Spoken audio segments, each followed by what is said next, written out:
Scott Hebert, welcome back to Suit Up the Podcast. It is Oh, everyone's favorite episode where we've made it. It's the end of the year. yeah, we did Congratulations, it. Scott. Thanks. We did it, man. We made it. It is after Christmas. So, how was your Christmas? That was really good. Really good. Yeah, nice and Mhm. chill. It was fun. How about yours? Really nice, really nice. I have no idea just how much I needed all of insert things that I was given for Christmas. What a sexy looking mug you've got there, by the way, I know. Scott. Isn't it great? I was a little sad. I looked for my suit up adventure style mug, but I couldn't find it. I don't know what happened. So I have just like the OG logo mug right now. This, you gotta get updated, man. hmm I'm thinking the next variant is going to be like a knight's suit, and the That'd be the cool. the T is going to be like a sword.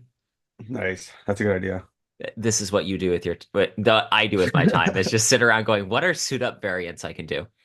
So, Scott, best books of 2024. How did you feel about your reading overall this last year? Um, a little weird. I didn't read that many new books, and we were kind of just chatting a little bit about it before, but the books that I did read didn't wow me. I Yeah. had a couple of standouts. A couple of them, one gave me really good ideas and I really loved it. Another one gave me some good ideas that I could actually implement in real life. That's why it's on my hmm list. Um, but I reread a lot of older books. hmm I'll get into it in one of my points, but there was a lot of there was some stuff at work where I was trying to help some new guys, trying to get them into um, giving them better ideas for life, hmm improving. I don't like the word self-development. I think it's kind of like, but I just think a book has a good idea in it, right? Like hmm it's a distillation of a good idea, and like not everyone's gonna hit. But so long story long, read a whole bunch. I reread a whole bunch of books that I've read since like hmm 2015 to 2018 type of thing. hmm So that was it was an interesting experience. hmm Honestly, I kind of felt the same way. And I read a lot of fiction for the podcast Hmm. because that's kind of where we're at this point, which is great. But it meant trying to pick a few nonfiction picks for this list was a little difficult.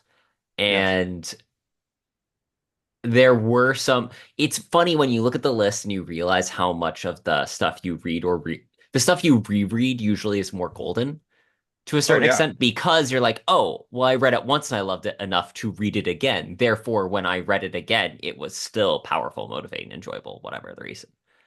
Yeah. And I mean, I'll talk about that in my thing, but there, like, you take different stuff out of it the second time, like hmm obviously, but you're a different person at a different time, right? With hmm a different set of experiences by the time you've listened to it the second time, and you already have a context for everything, so you can listen to it differently, hmm right? So I think there is a lot of value in rereading some things. You don't need to reread everything, but yeah, dude, I was a part of a couple of like online book clubs hmm through some art stuff this year, and people recommended me story, and I was trying to finish this other story book before this show, so maybe I could have another one in there. And it was just like they all sucked. Like they were all Yeah. just like Mid. maybe if I didn't have the foundation for where I'm at already, it would have been hmm better. They would have hit me a lot harder. But I was just like, this is the same thing new. You're just calling it an explosion instead of whatever tension Yeah. or like, I Okay, was so just like, that's the thing that eventually happens. And that's why this year, so last year, I tried to make a point of reading one book on writing every month, yeah, or alternate between a book on writing, a book about a writer. This last year, I really kind of fumbled on that one, but in part, it's because I've got like the core, these are the books on writing. yes, Reading more books of the same isn't always helpful. It's almost better to go back and reread what I consider these sacred texts and yes. refresh. I almost guarantee I was this close to rereading Murder Your Darlings, which was a favorite of a year or two ago for me. If I Hmm. had reread it, I'd probably go, oh, that's on my list again because it is just that good. Yes. So, Yeah, yeah, super. I know. I just found that a super interesting Hmm. thing. And maybe we're just getting older. Maybe we just read too many books now. But there's also a certain point in time. There's also a certain point in time, I think, in your Hmm. career slash development when um your mind is changing, Hmm. right? So I don't know. It's Well, crazy. it's It's like crazy. hitting the intermediate category to a certain extent, at least for me. In Yes. like when you've been lifting long enough at the gym, I Yes. realized this last year that I've been working out consistently since before the pandemic. Like before the pandemic, I was working out fairly spottily, but still rather consistently. Yeah. Pandemic hit. When I got back, I basically started at a new gym, kind of from the ground up. And I've been going at least 2 to 4 times a week almost consistently Nice. over the last 5 years. That's But because of amazing. that, there are some things that I've plateaued, but I'm seeing the slow incremental growth. I hit like a max volume on my bench press. It's Yeah. taken 5 years of steady growth to get there, but we're also at the point where very few things, unless I'm trying a brand new exercise, is going to be like this. Wow, look at these massive gains that I'm making. Yeah. The thing that I was going to say before is that there's a certain point in time when you're doing like research or reading and trying to get ideas, but then there's a switch where there's a certain point in time where you have to implement those ideas and Correct. see how they work in real life. And Hmm. so just reading more books and especially more shitty books about Hmm. story or storytelling or writing or whatever, that's not going to help you because you're not doing the work anyways, right? Hmm. That was my point. That's a really good point. And actually, I'm going to get to, I want to circle back to that at the end of the conversation. But Okay. starting off, best books of 2024, I have picked 5 titles, and I'm just going to put it right out there. Yes, all the fiction books that I picked, I have interviewed them on the podcast, and there is Oh, beautiful. 100% a bias. And this book was really a struggle for me to put on the list or not. And because I have a copy and I have a signed copy, I liked the book enough that I ordered the signed copy. It's called The Recruiter by Greg Podolsky. This is a really fun book. I'm trying to not get past the fact that I am biased that I had a great time in the interview with the author. Yeah. There's just he writes. It was interesting read for me because literally just before reading it, I'd seen a YouTube video on how we inject too much humor into things. Like characters Mhm. that don't need to be funny are funny, or Mhm. everything needs the piss taken out of it. Everything needs to sound like a Marvel movie. Whereas then I read this book and it's full of quips, it's full of jokes, but it works because the Yeah. character himself is very clearly using humor as a self-defense mechanism throughout the story. And it's highlighted kind of that way from the beginning. And then meeting and talking to the author, you go, oh, this really is a distillation of the fact that you are one of those people that just naturally, when he Yeah. opens his mouth, finds the funniest way of saying something sideways. That's funny. Basic premise is Rick Carter is the dude who James Bond beats up in like the middle of the story to get to the actual bad guy. And that's the Yeah, way yeah. that Greg described it. Um, That's funny.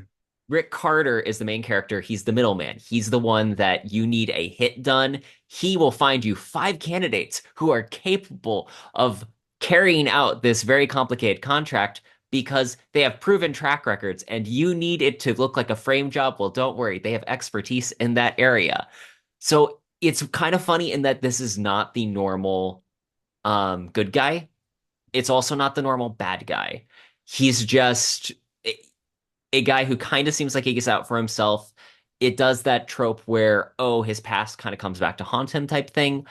But again, it does it in a sideways way where it's not too cloying or bothersome. It's well Yeah. written, the Worse. characters are vivid, and it sets up to a sequel at the end without it feeling like the entire story's point was to make it to a sequel. Nice. That's good. That's great. Plus, also, I just for people that are just listening to this, the cover is also amazing. It looks so much like that beginning of Casino Royale with the silhouettes fighting. I love it. In a time where So every is this cover is is this generic. is this actually a guy that James Bond beats up, or is that just like the No, no, that general? was just his Okay. general. He's I the was like, middleman. Although, can gotcha, I just gotcha. say, I really would now kind of They're just thinking about it. Ian They're like, that's Fleming him. Publications, please stop giving us spin-offs about other double O's. I want a story about the like poor thug goon number five that Bond breaks his arm in like the first two chapters of the book, and then the rest of the story is him trying to like live his life and get hired by a new bad guy. That's all I want. That's so funny. That's So, great. first book, The Recruiter by Greg Podolsky. What's your Um, reads? my first book, and I'm just gonna go with my favorite one right away, is because yeah, it was awesome. Is Slow Productivity by Cal Newport. I was very Did close to you putting this on my list. nice. I got you to read that one too, right? Hmm. Um, basically, there's three main points. Do fewer things, work at a natural pace, obsess over quality. Hmm. Um, I had read, I had really liked two of Cal Newport's other books, Deep Work and So Good They Can't Ignore You. Those ones really, really, really hit with me. So when I saw this one come out, I I probably already had drank the Kool-Aid for it. Like I was already primed for it, basically. Hmm. And also just where I'm at in life. I'm making paintings right now, and so where I'm at in life, it all these things just hit home for me.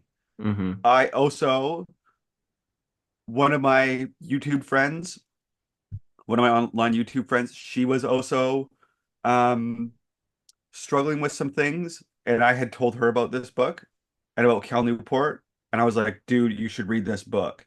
And she read it and she went wild with it. And I also seen it change her stuff. Like she made a video about it. She started implementing it in her business. There was Hmm. some things in there about that even if you work from home, it's better if you step outside your home to work, Hmm. even if it's just in the shed out back or like the coffee shop down the road, Yep. just to change location. That was one of the points. And I had she this one of my friends was already thinking about getting a studio, but when I told her about it, then she ended up getting a studio and like it's cool. I like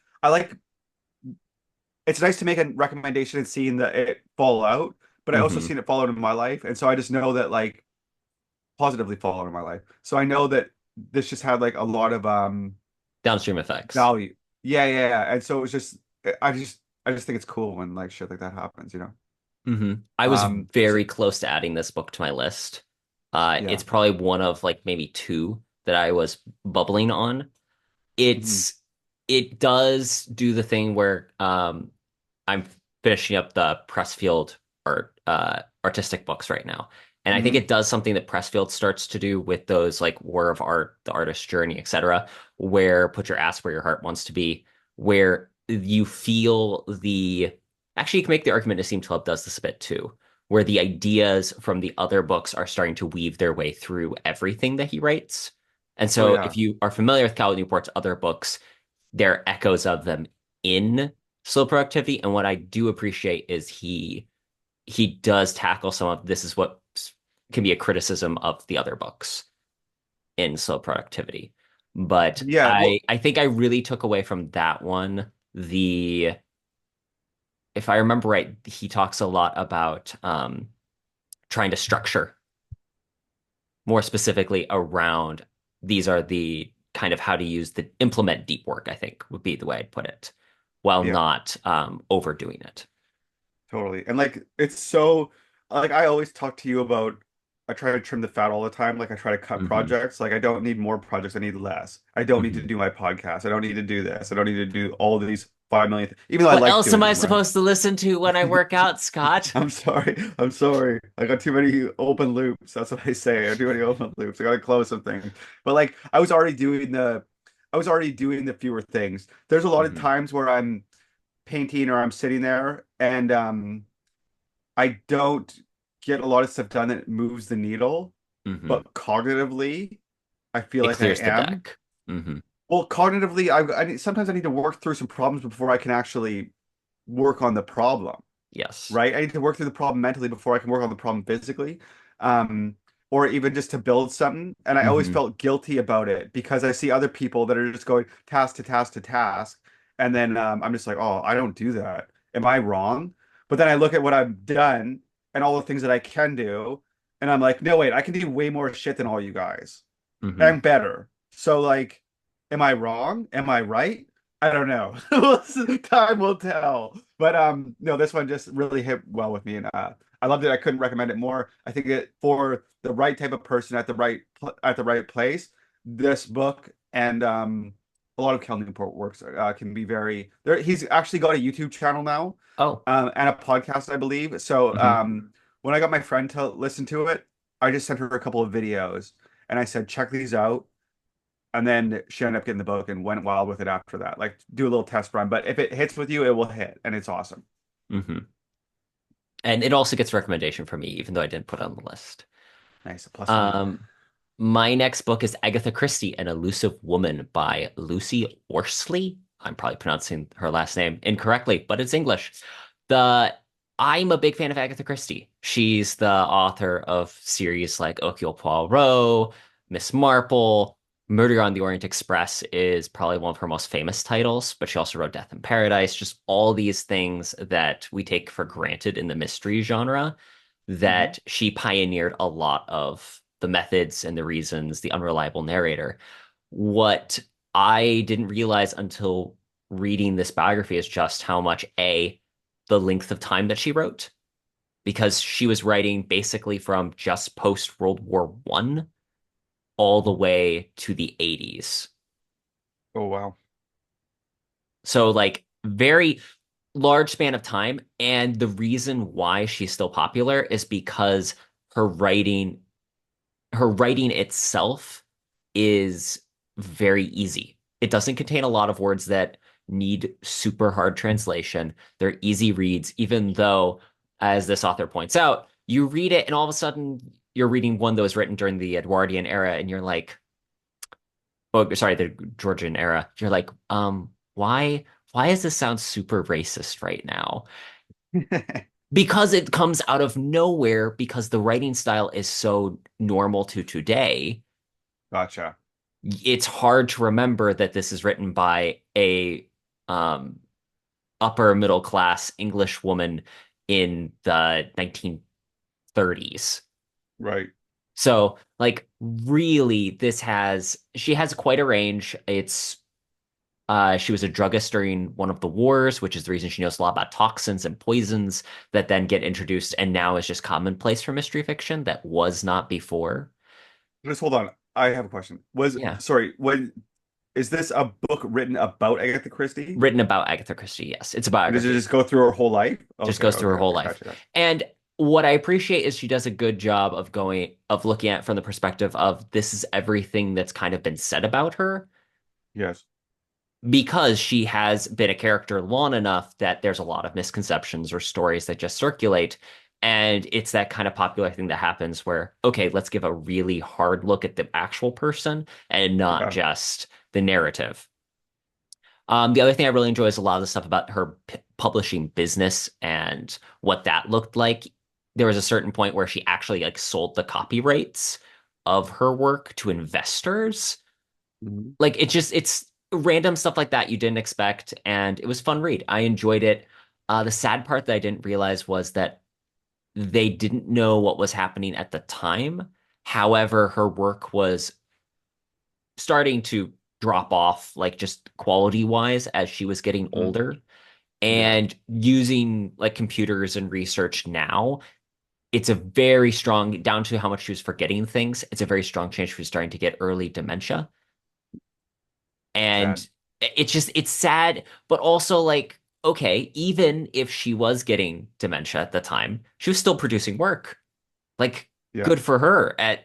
She was like in her 70s, 80s, still Well, doing and that. it's gotta have like writing and being an imagination like that definitely has to have cognitive benefits. Like I mean, there's a physical part of the brain too, so you can't stop the deterioration or like damage or whatever, but Hmm. I'm just talking out of my ass, but Yeah. there has to be cognitive benefits to doing that late into your whatever life, right?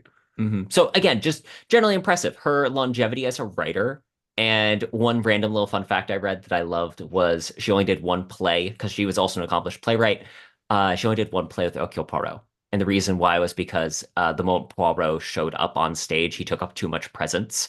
And so it took Mhm. away from the rest of the actors. And Funny. that's interesting to think about because he does very well in movies, but movies you're controlling the frame more, Yes. whereas in a play, the audience has to control the frame. Yes. So anyway, I enjoyed it. Agatha Christie and Elusive Woman, highly recommend to anyone who has enjoyed any of the Agatha Christie novels. Amazing. What's your next pick, Scott? Um, my next book is there's a book by Alan Carr, and it's called The Easy Way to Quit Smoking. Okay. It's about quitting smoking, obviously. It's like not quite a hypnotism book.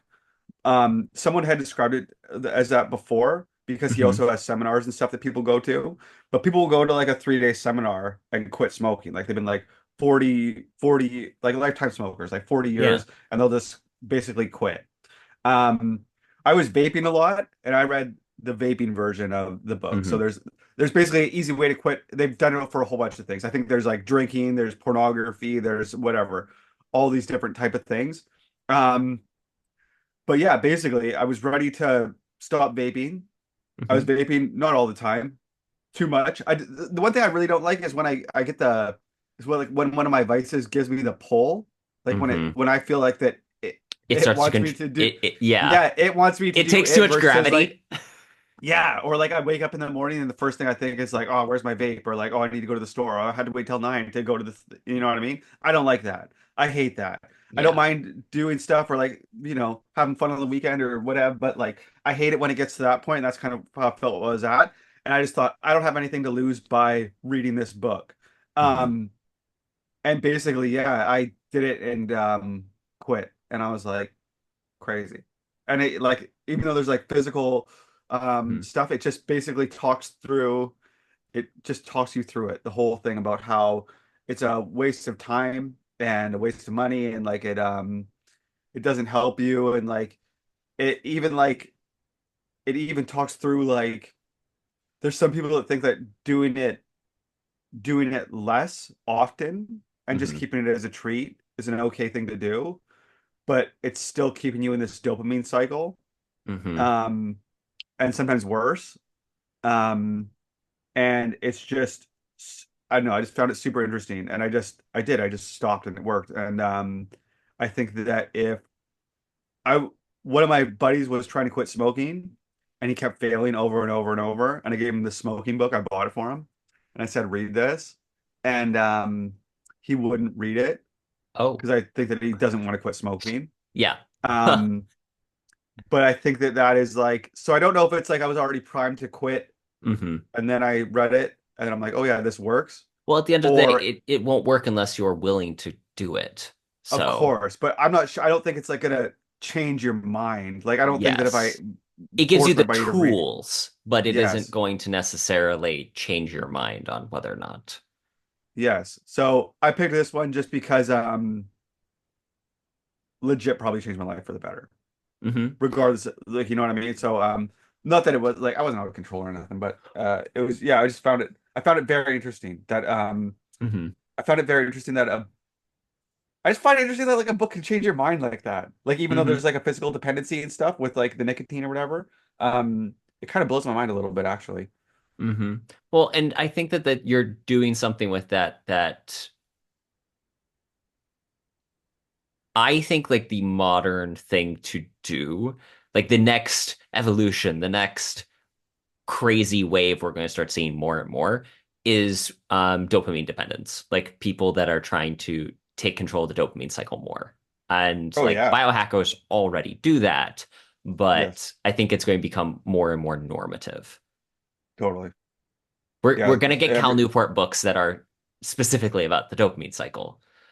yeah, we might. That would be right up his alley, dude, to make something like that. That's funny. That's awesome. What's your next uh, one? Next one is Practical Adept by Terry Mancour. This is definitely a bit of a recency bias, as well as I just had the interview with him go live last week Yeah. about this book.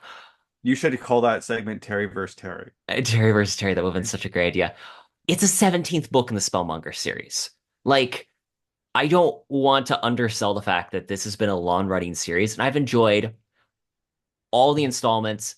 However, only like there are five maybe that have been like standouts where I'm like, this is the one that I will go back to. And Mhm. most of them are towards the beginning because, the world starts sprawling, et cetera, et cetera. But this is the 17th book, and I'd probably place it in my top four of the Nice. full series so far. It's got science fiction elements in it as well as world building for the story of the Spellmonger, but it maintains a really nice um, thread through the character going to this little island of Faris that's become a problem and a haven for pirates. He's undercover. He creates a whole espionage ring. It starts to really feel Cold War Cuba flavors. Hmm. It's well written, it's fun, it's enjoyable, it takes turns you didn't expect. And at the end of it, I just enjoyed because it was really, really clever. Nice. That's awesome. You know what's funny? I was kind of thinking about reading the Game of Thrones, like the Song of Mhm. Ice and Fire series, because everyone says the first books are great, but then I was very hesitant on it because I know that he's probably going to die before he finishes it. Yes. I've been basically watching a whole bunch of books about when's when the winter going to come out, and like, dude, I watched this video the other day. I put it on in the background while I was doing stuff, but it was an hour and a half breakdown about somebody made like a calculation of when the next book was going to come out, and he like broke it down with like math and interviews and like all this stuff, and it was super funny. But maybe I won't read that and I'll read the Spellmonger instead. 100% recommend the Spellmonger because A, John Lee narrates it and he does such a splendid job. His voice is beautiful. But also, again, he has 17 books and spin-offs. I think first time I Perfect. interviewed him, he made a comment that he was releasing a press release that fantasy author releases 5 books in the time that it takes uh, George R. Yeah, R. Martin to finish first chapter of Winds quite of Winter fun. or something like that. That's so fun. He's got the whole series like sketched out to like 30 plus books. Crazy. That's I'm like, wild. wow, dedication. Yeah, What's I guess once you get into the universe though, it just doesn't like I like it just doesn't turn off. Like I know how I get ideas with my stuff. Like it just they don't stop. I couldn't imagine living in well, that universe in my head. he's now like getting his he said he was working with like I think his son and nephew to they want to start writing, and so he's starting to like apprentice them Nice. into the writing the Spellmonger world. He's like, if I die, my son will be my Christopher Tolkien and he'll finish the series. That's so funny. And then the grandkids will sell all the rights and wreck everything. Oh, no, don't make me sad, Scott. So we're not talking about Rings of Power. So what was your next pick?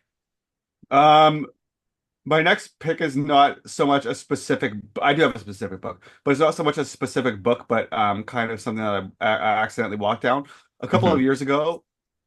A couple of years ago, I read this book and it was called "What to Remember When Waking" by David White.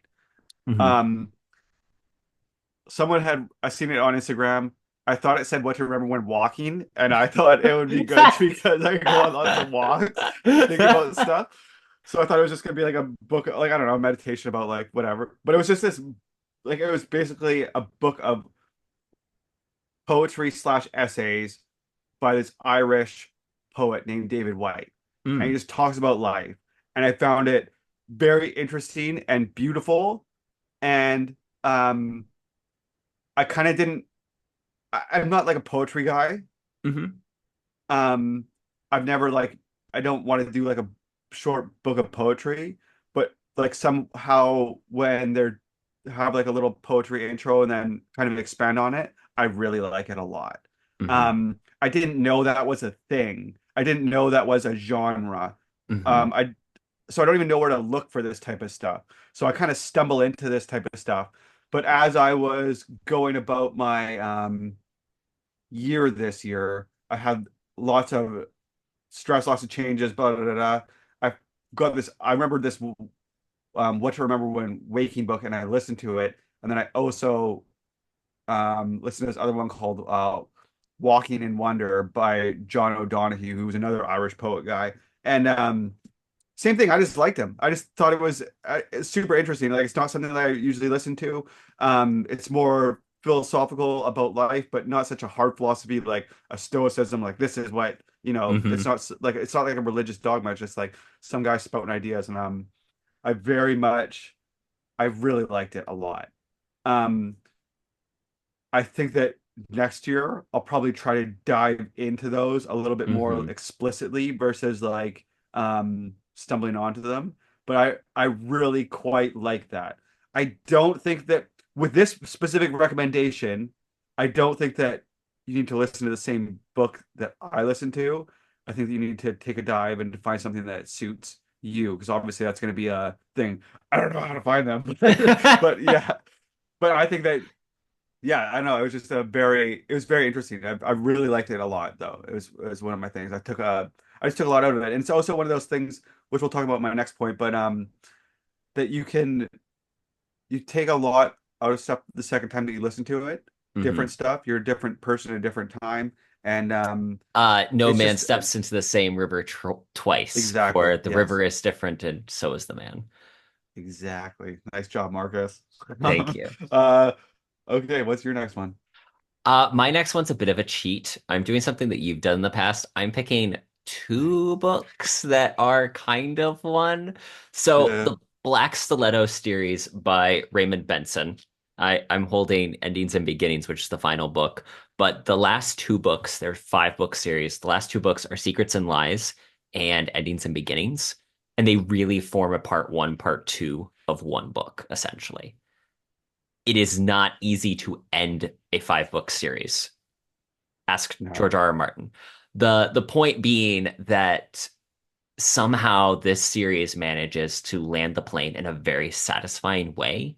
When it opens in the first book, it asks a lot of questions, and it does the thing with the whole mystery box in a literal case where he opens a box and finds these mementos of his mom's past that Mhm. really do tie up well in the final 2 books. Basic premise is Martin Talbot, his mother has dementia, Alzheimer's, and he gets like from the family lawyer a box of stuff.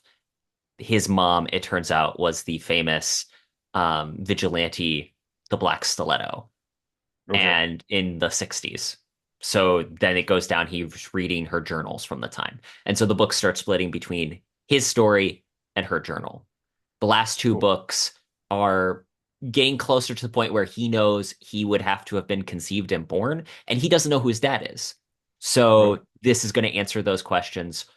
It sets up that there's always been the question, what money have they lived off of? Where Hmm. did the finances come from? And we're building towards this question with gangsters in like 1960s Hollywood. So it's got great noir LA vibes, in addition to being a good mystery and a good thriller. And I just can't say enough that it has a satisfying ending and conclusion. Hmm. So, highly recommend to everyone. It's really also hard to build to a climax in 2 timelines. Yes. He does a great job of both in the present and the past building up to what is the conclusion, and they mirror each other very well. Nice. That's really cool. So I also can't recommend this series enough because it's very unique in that it's multiple genres, Hmm. which because it feels like pulp, it feels like noir, it's a good thriller, a good mystery. And Raymond Benson is just a really fun author. And we've had him on the show twice, so people should check that out, those episodes out. Nice. Amazing. Uh, Um, yeah. what's your next pick? My next pick. Okay. So basically, I had a job this year. Yes. I ended up leaving that job. But that's a different story. But there was we were having like I was in charge of all the guys. Hmm. I was the operations manager. I was in charge of my whole team. There was some guys that had trouble communicating, let's say. Um, and I just thought that they needed some more soft skills. Hmm. How do you teach soft skills? You got to books, right? That's Hmm. my way. That's how I learned. And so I went on a big thing of going through older books that I haven't read in a long time. And I just had some thoughts about all of that.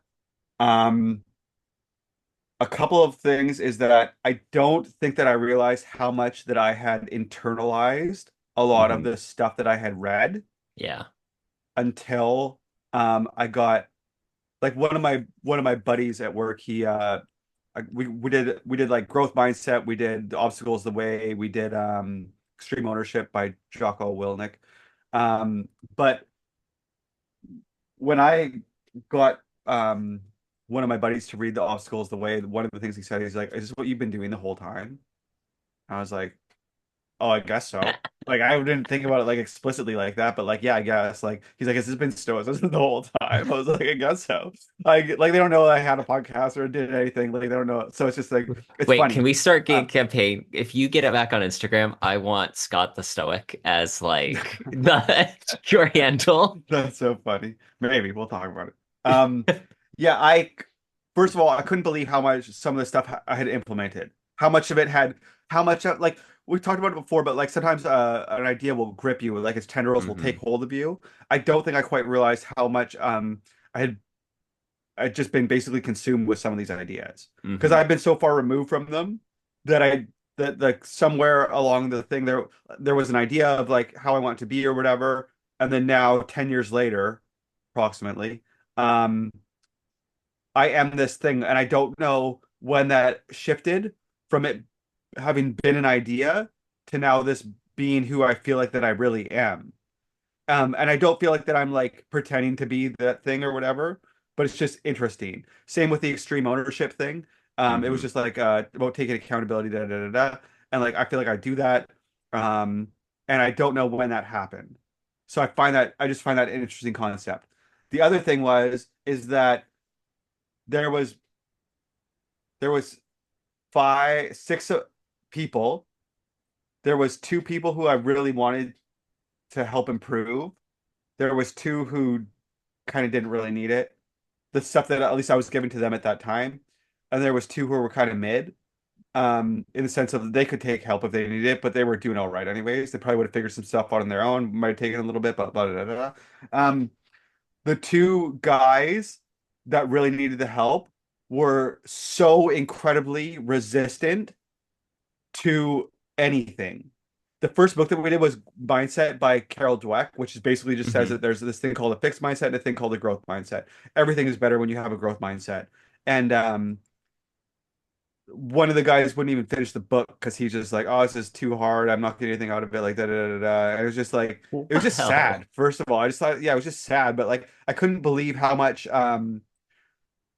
resistance there was, and Hmm. how much that just somebody who's a loser will just continue to be a loser because of their own choices, and they um can't even take. It's like they both of these people explicitly said that they wanted to improve, and they asked for things that they could do to improve, or they would always check in and ask how they were doing to get like feedback and stuff, and then you give them the tools and resources to start making some changes, and then it's not there. Like it's all just lip service. It's all just bullshit. Um, I just found it really interesting. The other thing was that, as we've talked about before, is that like, um, you know how you're driving and you're trying to find your location, and then you turn down the radio. Hmm. Yeah. Sometimes when I'm working, I can't be taking in a new book Hmm. because what I'm doing requires so much cognitive effort. Um, but I can listen to something that I've already listened to in the background. It's some nice noise. It doesn't matter if I miss a part and zone out because I come back to it. And so that's how I used a lot of books this year. I just Hmm. went through that whole back catalog, partly because I was looking for the best books to do to help these other guys, and partly because yeah, that was pretty much mostly partly because I just like listening to stuff and it just found it interesting. I wanted to see all the stuff that I've improved in. The other thing that I want to say though is that a couple of the guys who especially my one buddy, like I gave him a couple of books to listen to. I gave him a couple of books that I thought were specifically for him. Um, he just had a tough time believing in himself a lot, and I gave him this book called The Big Leap by Gay Hendricks. And it's Hmm. just a book about, it's a little bit about self-sabotage. It's a little bit about just believing in yourself and letting yourself have all the things that you can have. Is that what the one with It's the fish jumping out of the bowl? yes. It's not like, I wouldn't say it's foo-foo, but I Hmm. wouldn't say it's straight like non-fiction either.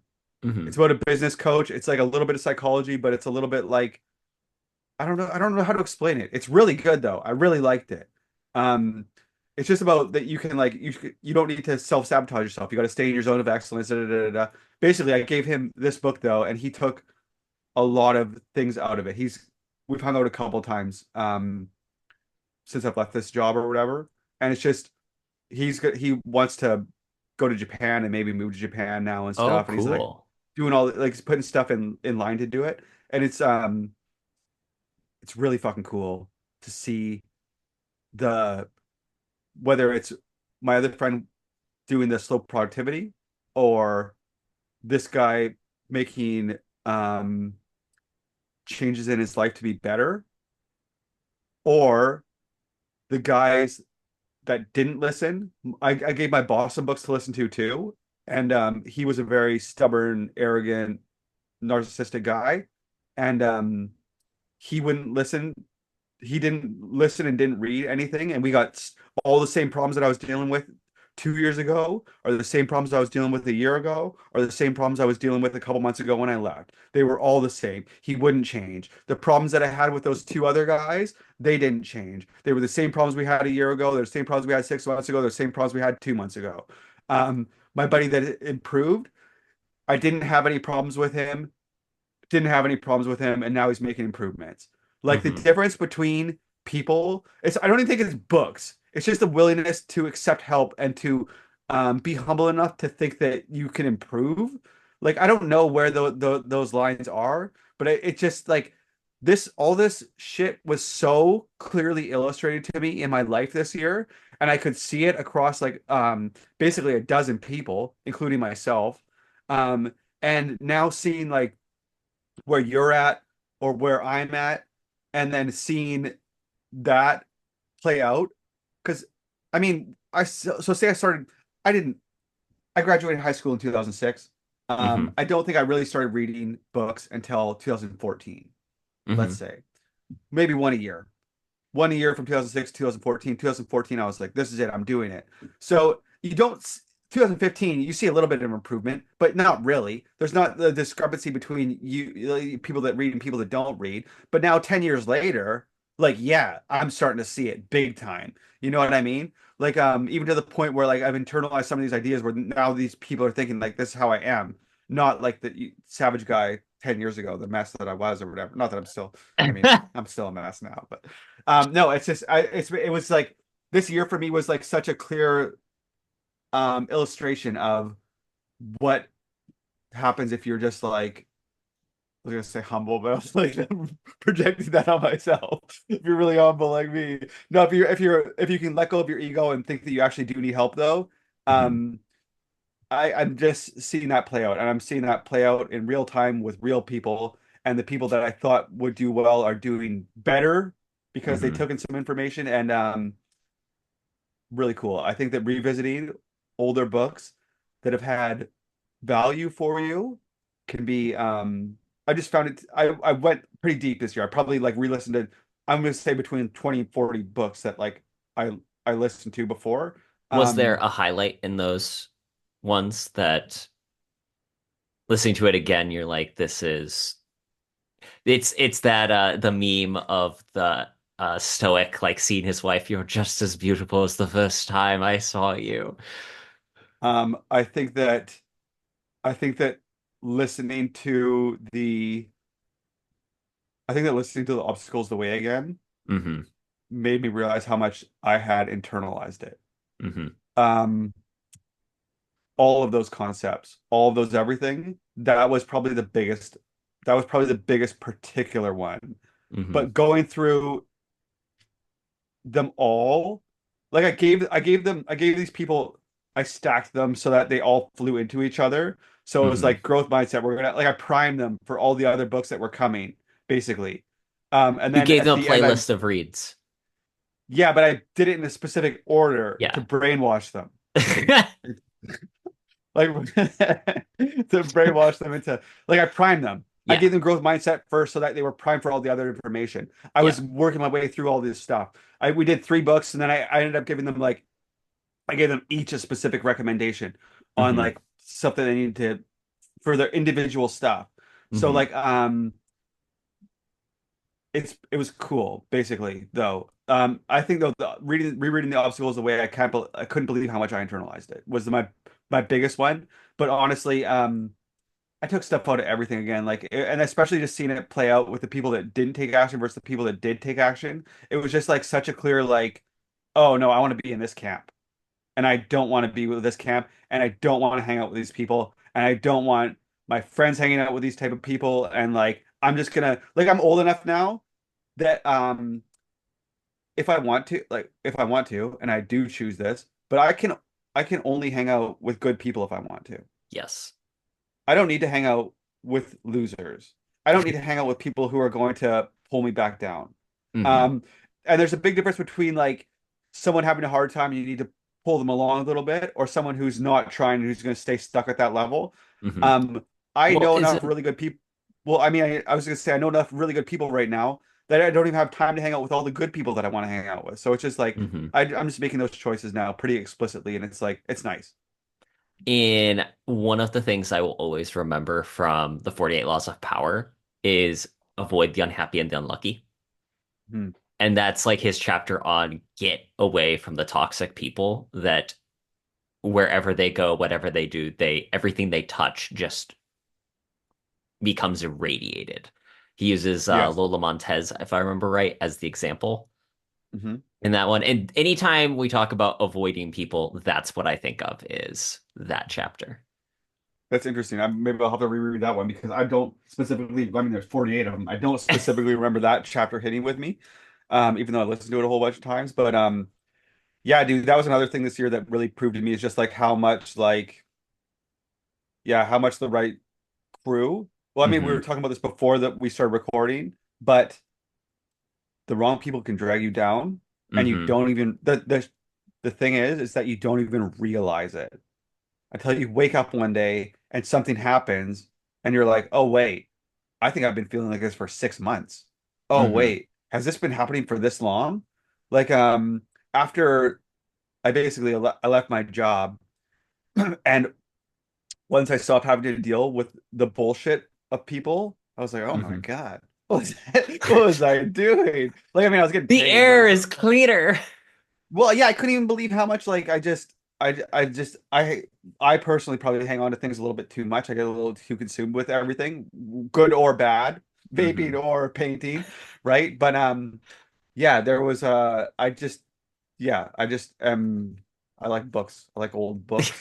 I like reading old books. No, the whole thing this year really That's really Scott's described to me Tinder though. profile, in case anyone was wondering. I like I like books. I like old books. Please don't read into yeah. that too much. I this whole thing about like just being the type of person who is seeking improvement, Hmm. who's seeking truth, knowledge, all these type of things, improvements to better yourself, like those that just so clearly illustrated to me this year, and that was like my big thing. And so I think that's going to be something that I'll probably do a little bit more. Like I have a certain two or three certain books that I read every year, but Hmm. I think that I will kind of hop back down into the rereading certain older things again. Like I said, because especially now too I'm not getting the same thing out of the self-improvement books anymore. I'm having a Hmm. harder time. Like Finding new material. I picked four books this year because anything that I was going to put for number five would not have been an honest choice of a good book. Hmm. To be perfectly honest, it would have been like a mediocre book that I just put on the list to make five, you know? So yeah, that's it. With that, my fifth pick. Honestly, it's funny that we talked about this though, because it a little bit kind of fits with what you've been describing, which is it's a book on self-improvement. It's a book that honestly, it feels more into my own biases in some ways, but I also read it, really enjoyed it. That's why it's on list. I read at the beginning of the year. Also, though, because it was at the beginning of the year, it was also saying a little bit on the bubble.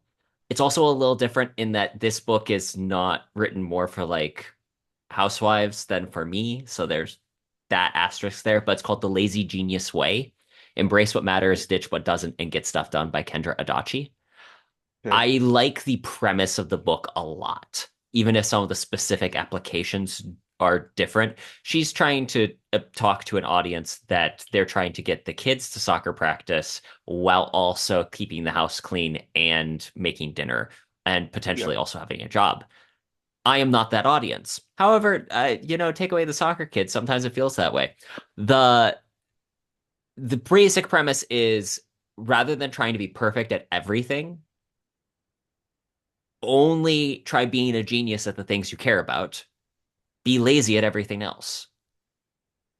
And then she has 13 principles, which I immediately went to. Has she been reading Winning by um Tim Grover. and Tim Crover? 13 principles on just lazy genius principles. So like I really like the first one, and so that's probably the one that I go to the most. Decide once. Make the decision once. You got that decision made. Don't revisit it unless you have to. Yeah, that's What a beautiful. radical concept, but Yeah. really, that's the one that she starts the book with, and I think it sets a good template. I also appreciate it because this is the book that my wife read and recommended. Hmm. And that said, understanding this book has given me a better understanding for how she processes and makes decisions slash organizes things. But really, most of this is fairly simple, straightforward things that build off of how can you do the least amount of work on the things you don't care about. Yeah. That's interesting. It sounds like there's some similar stuff to the Big Leap, Hmm.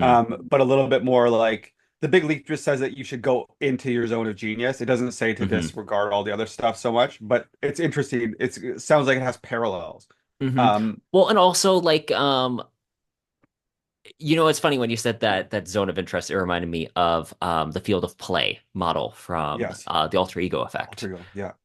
I mean, really, how much of all these things when it comes to improvement, like a lot of this stuff also fits into, she wrote a new book called The Plan, which is definitely not for me. It's basically designed to be, this is how to be a productivity book written for women. Yeah. And that, in a nutshell, is why it does not work for me.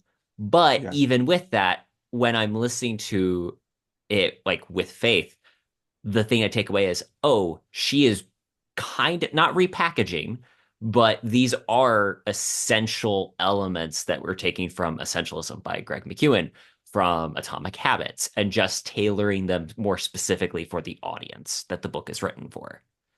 And I think Yeah, that that's in interesting. Lazy Genius, she actually does cite Atomic Habits, which can I just say is always like a sign that at least they understand the deep wisdom James Cleary. of James Clear.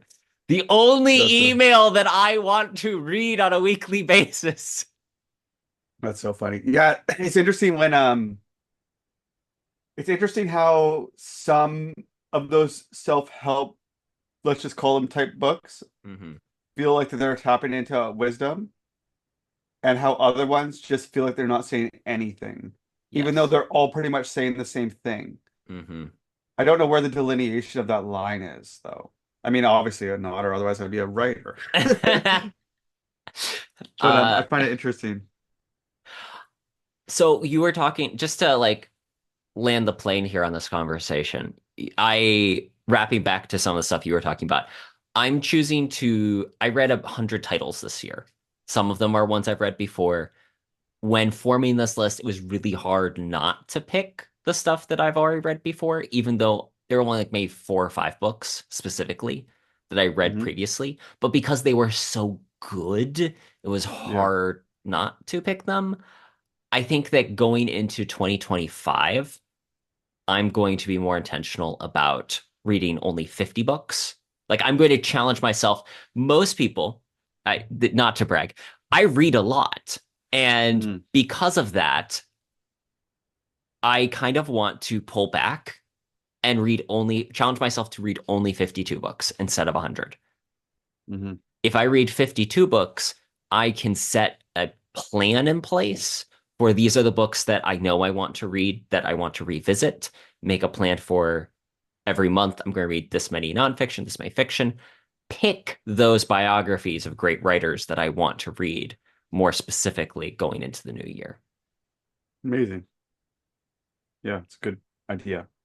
Make a plan, stick to the plan. This is life. Implement, execute, take accountability. Yes. Hoorah! That's so funny.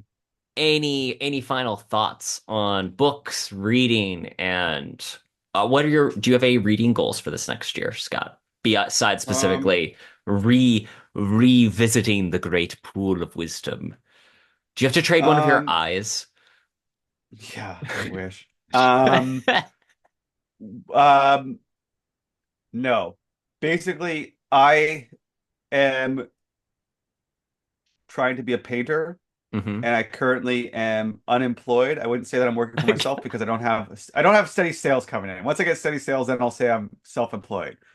I got enough money to make it through to the end of winter right now, and then I might have to get another job. So for the next couple of months, I'm going to be sitting here at my easel painting.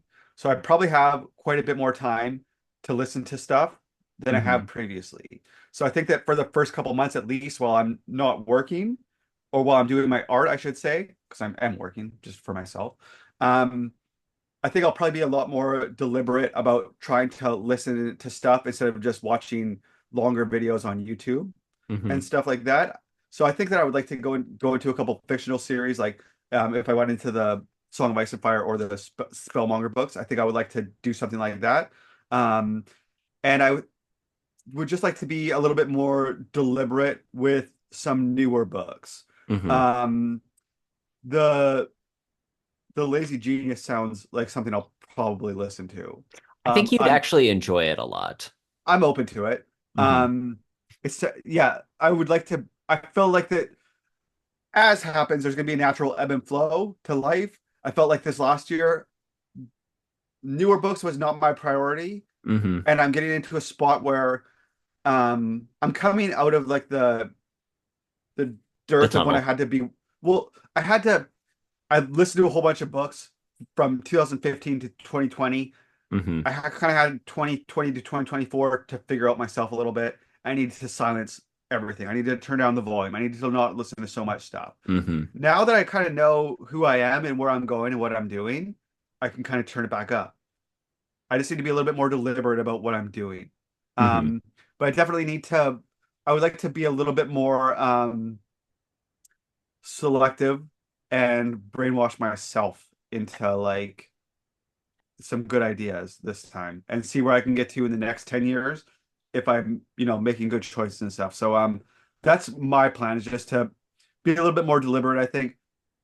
Try to listen to a lot of newer stuff, but not go crazy. Like I remember a couple of years ago, it was just like somebody would recommend something, add to cart, finish it, no matter what, even if it was shitty, like doesn't matter, right? Like I don't need to Hmm. do that anymore.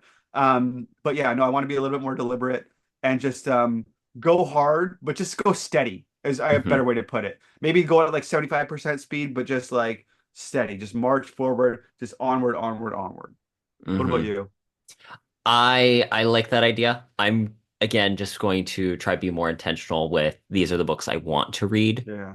I think I will pick like one of my writing books that I really like and try to plan on reading one of those each month. I Hmm.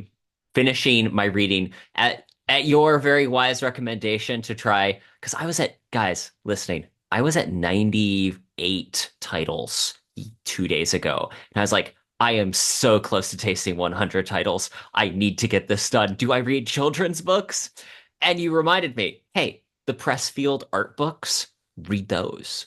Yeah. And rereading The War of Art, I start to think that this should just be a ritual that I have at the beginning or end of every year is to Hmm. reread The War of Art because what a breath of fresh air in I feel encouraged to keep writing. I'm also reminding myself that, like we were talking about the idea of whole all this transition that happens. This last year, I started a new job, got engaged, got married. These are larger life changes Yes. that have positively affected my life overall, but have temporarily distracted me for understandable reasons, but Yes. distracted me nonetheless. So Yeah. I need to, okay, the change is happening. How can we in 2025 not just go, let's do what we did before, but how can we be even better with new systems? Totally. That's amazing, man. Thanks. All right, Scott, where can people go to learn more about you and your work? I'm on YouTube at Scott Hebert Art. I do live streams every day of me painting. I make videos of my paintings. I'm just making paintings right now. I make oil paintings. I have a website, scotthebert.art. That's about it. And I'll link all that in the show notes. I do love the painting you currently have in the background of the woman reading. Was that a Thanks. deliberate choice to have in the background for this No, episode? that wasn't. No, I mean, yes. Yeah, yeah, yes. I mean, yes. I did that on purpose. I'm an artist. What's up? I do stuff like that on purpose. It wasn't serendipity at all. That's it. What's up? We will link everything in the show notes. Also, I would be remiss to talk about books in this episode and not point out I published two novels this year. Prose and also I published two novels this year. Okay, Nice. better than expected. Prose and Procrastination, my sequel to Reason and Romance, a delightful adventure, and then One Man's Treasure, a swashbuckling adventure pulpy novel, which is currently on sale on Kindle for just 99 cents USD until the end of the year. Get that while you can. Amazing. All right, Scott, it's always a pleasure. Until next time.